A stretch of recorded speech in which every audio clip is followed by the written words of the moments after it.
Let's see what he can do. Well, this is it. This is probably the last throw of the dice for Kelly. It's a foamy one. He's not going to like that. He's going to have to lock in something big. Throws away the aerial, and wowee. Look out. 1 minute on the clock.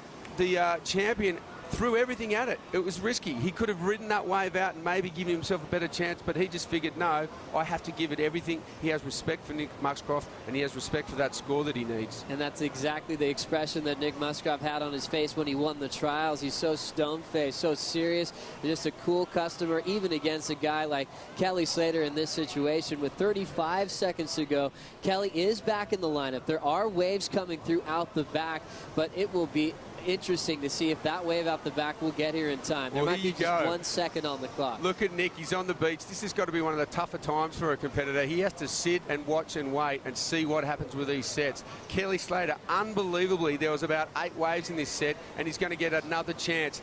10 seconds on the clock. He's going to have to go this first wave. He can't let it go. He needs an 8.07. This is as good as it gets, folks. The 11-time world champion. Can he do it?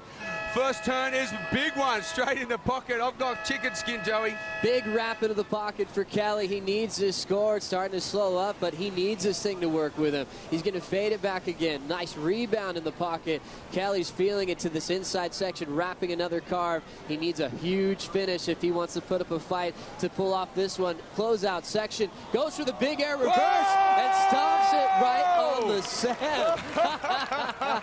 Oh, my goodness gracious me. Are you kidding me? No. That did not just happen. That did not just happen. One of the hardest finishing sections to ever pull that off on, and he dry docks it right onto the sand. Nick Musgrove seeing the whole thing, and he has to be shaking his head. You know, the wave out the back, you're not thinking, okay, he didn't get the best wave out of the set, but just like Kelly can do, he'll rise to the occasion and put it all on the line. That is a deflated Nick Musgrove there. He knows he knows he's done. You know, the judges, you know, we'll wait and see. We will wait and see. But just to look at Nick Musgrove, he knows the score. He knows the scales. We'll wait and see. But let's have another look. The replay. You be the judge at home.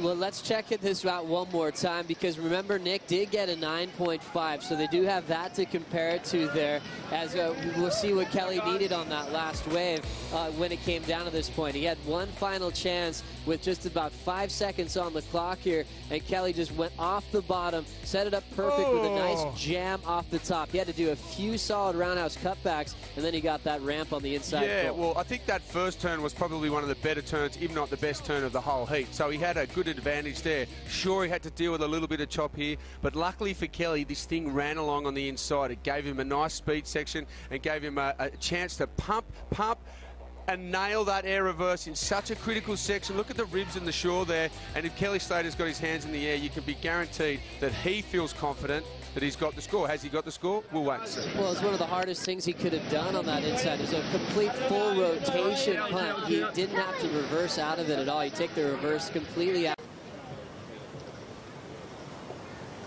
So Nick did get that wave at the end, so we're seeing if Nick bettered, and then if Kelly... There's the news. There it is. The champ. He gets it. He's run the gauntlet against one of the best local surfers.